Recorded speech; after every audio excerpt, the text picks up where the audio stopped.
A woman kisses a man in an elevator at 3 a.m. By sunrise, he's hauling a bag too heavy for one person. He's a decorated Marine. She's dead in the brush. And the camera caught everything. The footage is grainy, black and white, the kind of image that seems to belong to another era entirely. Just after 3 o'clock in the morning, a woman steps inside a hotel elevator. She is laughing, her head tilted back, her shoulders relaxed. Beside her stands a man in a floppy bucket hat, his face partially obscured by the brim. The doors slide shut with a mechanical hum, sealing them inside the small space. For a moment, the two of them are alone in the frame, isolated from the rest of the world, and then, clear as day, they kiss. It is not a hesitant kiss or a fleeting one. It is the kind of kiss that suggests familiarity, comfort, perhaps even affection. This is the last time anyone will ever see Ivy Harris alive. 4 days later, a boy exploring the brush near Yokohama Bay on the far western edge of Oahu finds something at the bottom of a hill. A body left in the heat for days, the tropical sun accelerating the decay, erasing the features that once made her recognizable. She had flown to Hawaii to celebrate her 29th birthday. Sun, sand, ocean, the people she trusted most. She never made it to the party. But something here does not add up. Ivy did not come to that island alone. She arrived with a boyfriend. So, who is the man in the elevator? Why is she kissing a stranger at 3 o'clock in the morning? Hours before she disappears for good, there is a second question the cameras cannot answer. 2 hours after that kiss, the same man walks back into the elevator alone, dragging a heavy duffel bag across the floor. What is inside it, and where is he taking it? 1 o'clock in the morning, May 16th, 2013. Inside a hotel room, 3 people are getting ready for a night out. Ivy, her boyfriend Mark, and her friend Jillian. The plan is simple. Hit the bars, celebrate the birthday properly, make it a night to remember. But Ivy is restless. Mark and Jillian are taking their time, and she does not want to wait. She tells them she is heading to Kelly O'Neill's, a well-known bar a few blocks away. She will meet them there. See you there. Those are essentially her last words to them. She walks out of that hotel room expecting to be back with her boyfriend and her best friend within the hour. She has no reason to be afraid, no idea she is walking toward the last night of her life. Hours pass. Mark and Jillian make it to Kelly O'Neill's. They scan the room. No Ivy. Maybe she went somewhere else. Maybe she got pulled into another crowd. Maybe she lost track of time. So they wait. They keep watching the door. Morning comes. Still no Ivy. Now the worry sets in. This is not like her. She would not vanish without a word. She would not miss her own birthday. Something is wrong. They start calling everyone she knows. They go back to the hotel. They check the beach. They check the bars. They check every place she might have drifted to. Nothing comes back. Ivy is gone. Mark walks into the Honolulu police station and files a missing person report. He tells them his girlfriend went out alone the night before and never returned. He hands over her photo, her description, every detail he can think of, and then the hardest part begins. The waiting. Back home, the people who love her are already bracing for news no family is ready to hear. Word moves fast. A childhood friend named Andre Miller steps forward to speak for the family. And what unfolds is not a quiet vigil beside a telephone. It becomes a search across an entire island. Andre Miller spoke to the detective on Sunday evening. He said that the detective had done aerial searches on Friday and Saturday. Aerial searches and dog searches over the vicinity where Ivy's body would eventually be found. The western tip of Oahu is remote, beautiful, but cut off. Yokohama Bay sits about as far from the tourist crowds as you can get and still stand on the same island. May 20th, 4 days after Ivy walked out of that hotel. A young boy is picking his way through the area near Makua Cave. In the thick brush at the bottom of a hill, something catches his eye. He runs for help. When homicide detectives reach the scene, they find the remains of a young woman. She is unclothed. She has lain in the tropical heat for 4 days. Decomposition has already set in. They identify her through her tattoos and her fingerprints. It is Ivy Harris. The medical examiner delivers the first grim finding. Ivy died from an injury to the neck, but 4 days of heat have stolen the rest of the answer. The body cannot tell them whether she was strangled by hand. It cannot tell them whether something was looped around her throat. It cannot tell them exactly how the final moments came. What it can tell them is this: Ivy Harris was murdered, and whoever did it went to enormous trouble to leave her in a place where she might never be found. A daughter who texted her mother that she was happy, a friend who walked out the door smiling. Now a body in the brush, miles from anyone who loved her. Someone did this to her, and right now that someone has a 4-day head start. Honolulu police are about to discover something that turns this case in a direction no one expected. Detective Drew Akagi catches the case from the start. He knows that learning what happened to Ivy will come down to old-fashioned work. Waikiki is one of the most watched places in Hawaii. Cameras everywhere. Hotels, bars, cash machines, street corners. If Ivy moved through that district, there is a chance a lens caught her. Akagi starts making calls. He contacts every hotel in the area. He pulls subpoenas for their security footage. Then he sits down in front of a screen and begins to watch. Hour after hour of washed-out video, hunting for one woman in a city full of strangers, and he finds her. The outdoor cameras at Kelly O'Neill's catch Ivy walking up to the bar around 3 o'clock in the morning. But here is the strange part. There is no sign she ever goes inside. The staff do not remember her. So where does she go? She is talking to a man. Akagi keeps digging, and then he pulls footage from the Aston Waikiki Beach Hotel. 3 a.m., May 16th. Watch the lobby camera. Ivy Harris walks into the frame. She is not alone. A man moves beside her. Follow them across the floor toward the elevator. They step in together. The doors close, and on the camera, clear as day, they kiss. This is the last moment Ivy Harris is ever seen alive. But Ivy came to Hawaii with a boyfriend. So who is this man? Why is she kissing a stranger at 3:41 in the morning? Keep watching, because the footage is about to show Akagi something far worse. 5 a.m. Same hotel, same elevator. Roughly 2 hours after Ivy was last seen alive, the doors slide open. A man steps in alone. The same man, but this time he is hauling something. A large rolling duffel bag. Watch his hands. The bag snags. It sticks. He wrestles it across the threshold. And when he finally gets it planted, the way he braces against it tells you everything. The bag is heavy. Very heavy. Now look closer. He is wearing jeans and a long-sleeve shirt. In Hawaii in May, when the heat sits in the 80s. On his head, a floppy bucket hat, brand new, the tag still swinging from the back. And the entire time he keeps his back to the camera. He faces the corner. He never once turns around, as if he knows exactly where the lens is, as if he is hiding his face on purpose. Follow him out of the elevator. He walks to the valet stand where a white SUV waits. A valet steps up and offers to help with the bag. The man waves him off. He tries to lift it into the trunk himself. He struggles. It takes him several attempts. And when the bag finally drops in, the whole vehicle sags under the weight. What is in that bag? Akagi feels his stomach drop. He already suspects the answer. 9 o'clock in the morning, same elevator, same man, still in the jeans, still in the hat, pulled low. But this time there is no duffel bag, just a small white towel. Lay the timeline out the way Akagi does. 3 o'clock in the morning, the man rides up with Ivy and they kiss. 5 o'clock in the morning, he leaves alone, dragging a bag too heavy for one man. 9 o'clock in the morning, he returns carrying nothing but a towel.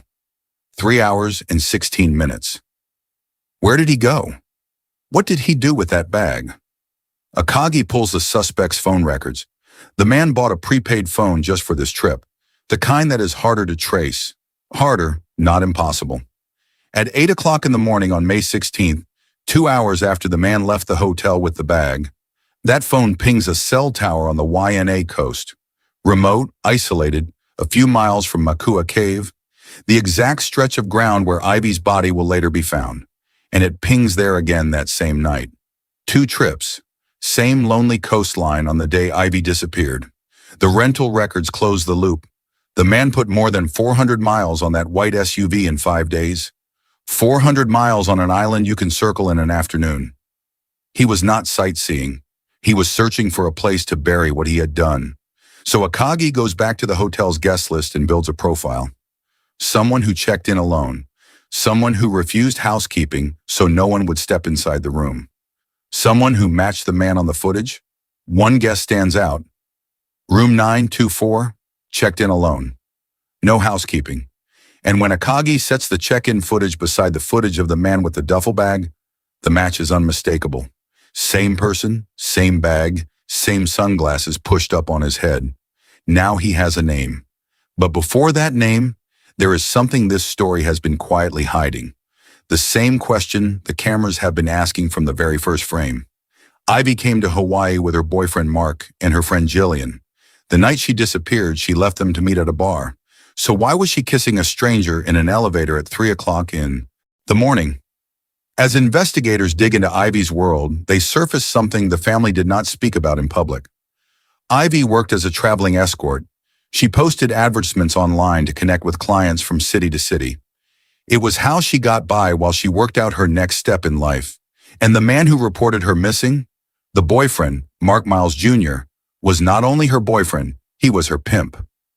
The Hawaii trip was never only a birthday, it was also work.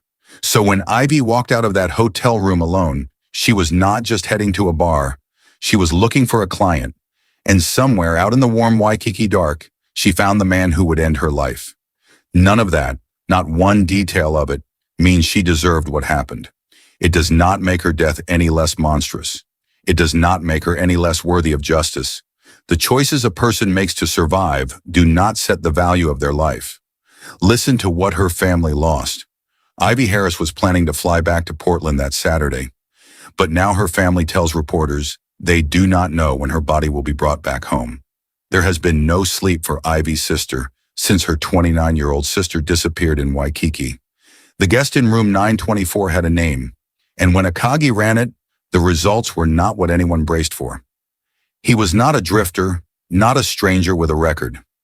He was a master sergeant in the United States Marine Corps, 17 years in uniform, a bomb technician trained to walk toward the things everyone else runs from. The man who dragged a duffel bag out of that hotel at dawn wore the uniform of a country that trusted him with its most dangerous work, and his name was about to turn this from a murder case into something the Marine Corps could not quietly contain.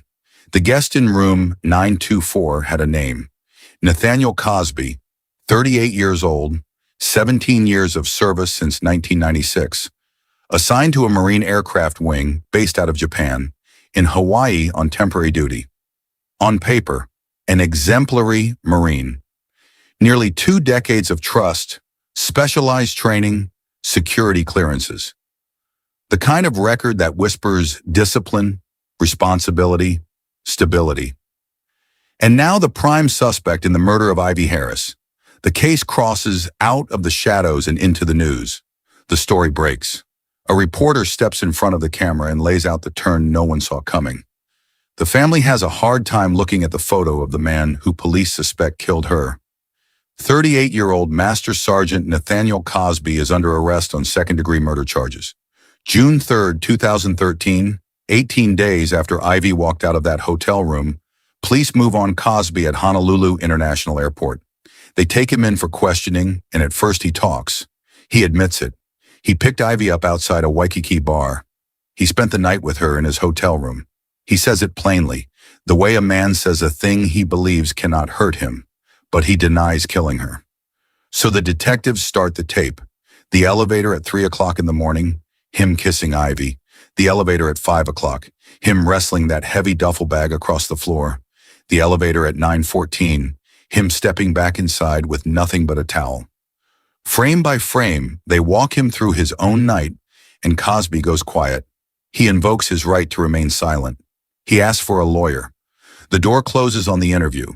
And here is where the case nearly slips through everyone's hands. In Hawaii, prosecutors have 48 hours after an arrest to file formal charges.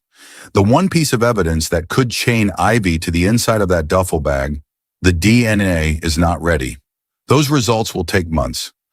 Without that forensic proof, the prosecutors will not file. So Nathaniel Cosby walks. Not free. Exactly. He is reassigned to a Marine base on the island where, according to a Marine spokesman, he is free to come and go as he pleases. Like all other Marines. Sit with that. A man caught on camera hauling a body-heavy bag out of a hotel at dawn, now strolling a military base in the sun, waiting on a lab. Who was this man really before a hotel camera turned him into a suspect? He is from Alabama, but based in Japan. The Marines say he was on temporary duty in Hawaii. Police are not revealing how he met Harris, who was last seen outside a Waikiki bar on May 16th.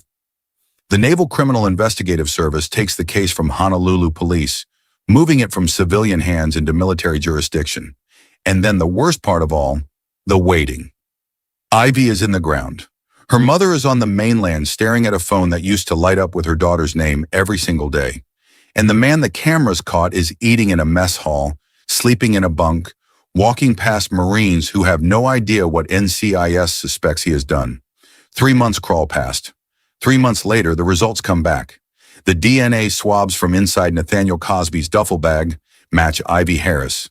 But that is not all.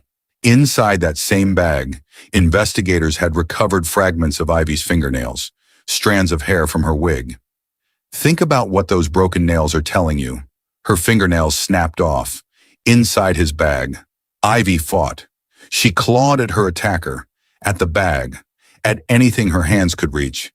She did not go quietly. She struggled for her life in the dark with everything she had left. And there is more. Footage from a cash machine catches Cosby the day before he leaves Hawaii. Look above his right eyebrow. A wound fresh, a distinct mark on the face of a man who told police he never harmed her. Ivy left her mark on him. Even as the life was being crushed out of her, she reached up and she fought back.